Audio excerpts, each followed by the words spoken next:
Hi church, we have been on quite a journey since we last worshiped in the sanctuary back in the beginning of March. It's been a real blessing to be able to worship outdoors for those of us who have come to do that, and for those who haven't, I trust that it's been a really good thing that we've been able to stay connected through online worship. You may have heard that the reopening team has put together a plan for us to move indoors beginning on October 4th.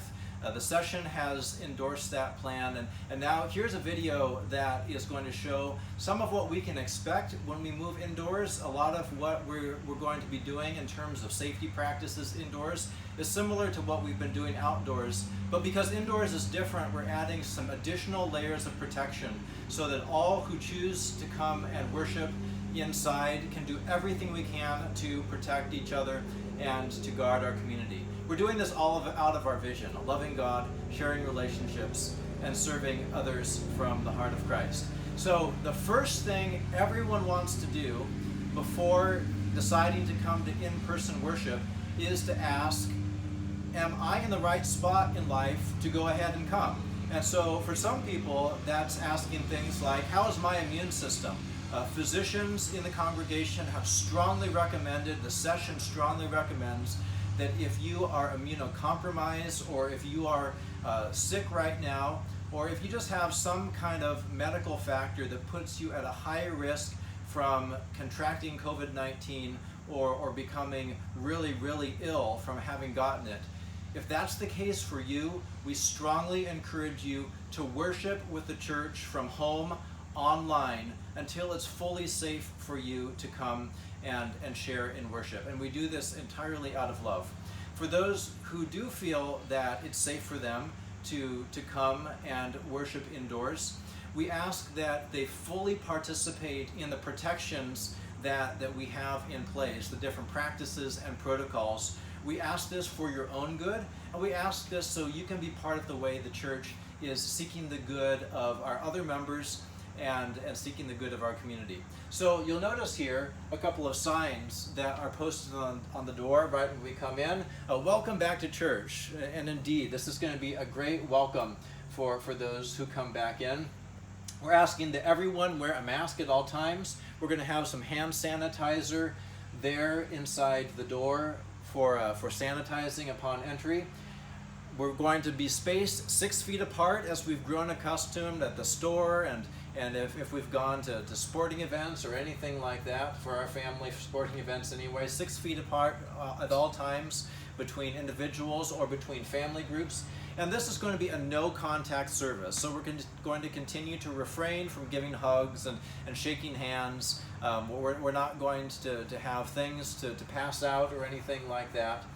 We're going to have a bulletin that's available that you can download with the e-update, and once we start worshiping, all of the prayer, all of the liturgy will be projected on the screen, so we can take that in our hearts, but we will continue to refrain from speaking in worship. We will continue to refrain from singing in worship, and all of this is to do everything we can to protect one another and to gather together safely. So let's walk in and see a little bit of what it will be like when we get together on a Sunday. So Heather and I are going to walk in, looking forward to worship. Good morning. 97.2. Hi, good morning. Good morning. Please put your mask on. Oh, right, my mask. Yeah, this is important, isn't it? Wearing Yes, the it is. mask. Okay, so everyone coming in here is going to wear a mask, right? That's correct. All right. I feel better about that, just knowing that you're doing everything you can to try to protect the church and protect the community. So thank you for that. All right. Please be sure to sit in the unmarked areas where there's no blue tape. 97.5. 97.5. All right. So we will be doing temperature checks just as an additional layer of protection.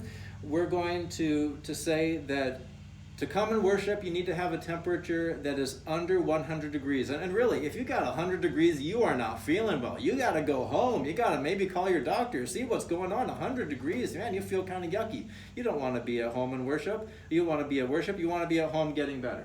So under 100 degrees, you come on in. And there's hand sanitizer available. We'll ask that everyone sanitize their hands. And sometimes we walk out the house without a mask, and so there are going to be masks available for anyone that needs to have a mask. Because we're a no-contact service, we're not going to be passing plates for the offering. So this box that has been sitting out for our outdoor worship will continue to sit on the table for giving offerings before or after the worship service. And then we'll come into the worship space.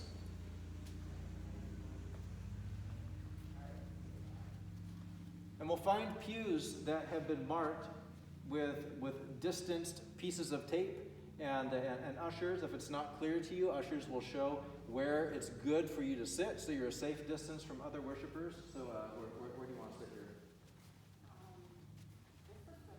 This looks like a good one. All right.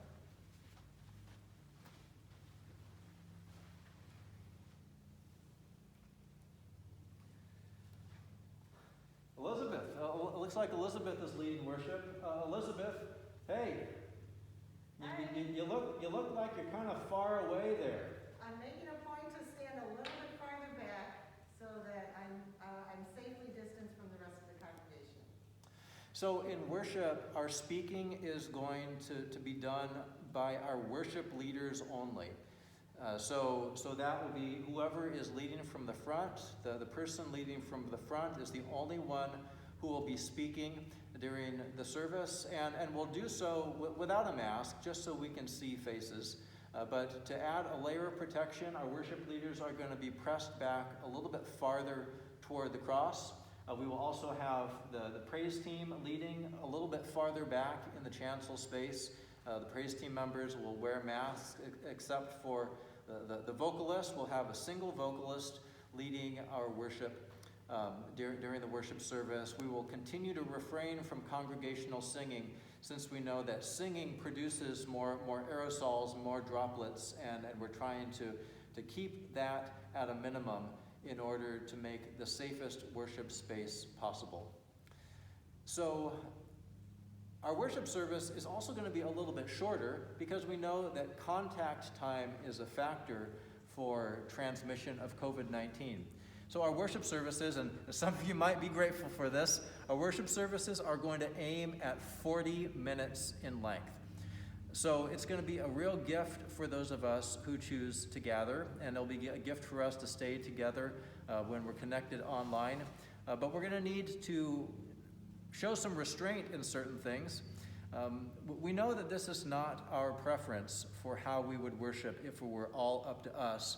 But that's the thing about love, isn't it? We don't get to love on our own terms. We need to love as the occasion requires. So we're asking that for everyone who comes to worship, that we kind of check our own preferences at the door and come into a way of being church together that really seeks the good of other people and attends to how valuable people are. And let's engage these protections the best we can when we come to worship. So at the conclusion of worship, we'll have an usher come to each pew and help us to leave the sanctuary in a safe and distanced way. So Elizabeth, great sermon. You rocked it. I heard God's word. I feel nourished. I feel empowered to live as the person God is calling me to be. Thanks be to God. And so we will leave worship. Our pew has been dismissed here. And, on the way out, I think I'm just going to use the restroom and go through the fellowship hall here. No, I'm sorry. We're using the downstairs restrooms, and we're keeping that because the choir's there. We're keeping that so that it doesn't have to be sanitized, and we're keeping everybody social distancing in the thing. So if you want to go use the restroom, we're using downstairs. Okay, I'll use the restroom downstairs. Correct. Because the fellowship hall is going to be off limits. That's where the choir is singing. Did you say that our choir is going to sing? Yes, they are. Well, that's fantastic. How are they going to be able to sing from fellowship hall? We're broadcasting it into the sanctuary. That is an awesome use of technology. The choir is going to sing from fellowship hall with the door closed. Right. And their sound, and we're working on the video, I guess. Yes, we are. We're working on sound and video being broadcast into the sanctuary so our choir can sing live and we can enjoy it. Correct. There'll be social distancing But they in will there. be social distancing in there, and we will be separate in here, Right. so that all that comes into the air through their singing will only remain in fellowship hall. That's correct. Well, that is a great approach. So I guess if I need to use the restroom, I shouldn't walk through fellowship hall because No. that's the choir space. I should go downstairs. Please do that, yes. All right. Well, I guess since we are social distancing, we're not really going to be able to hang out with people after worship in the narthex, because if you try to pack all the people who were in the sanctuary into the narthex, there is no way we'd be able to stay far apart from each other. You know, that's really too bad, isn't it? Mm-hmm. There are things about this situation that just stink. But I care about the people that I would gather with, and I wouldn't want to put anyone at risk, so I guess after worship, we'll just go ahead and head out the door.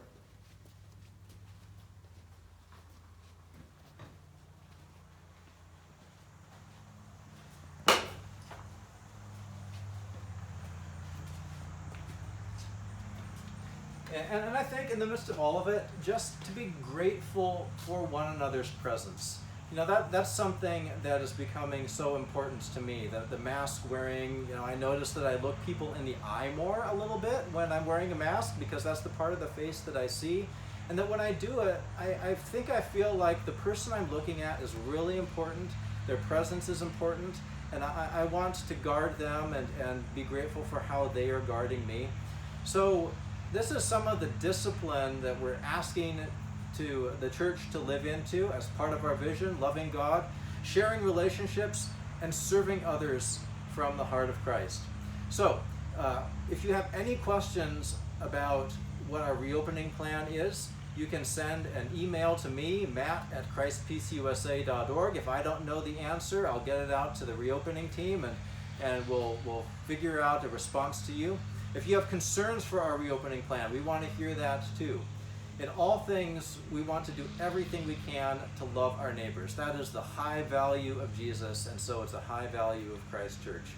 So I look forward to seeing some of you in person in worship October 4th at 10:30 a.m. I look forward to sharing worship with others of you who aren't in person by the connection we get to share online.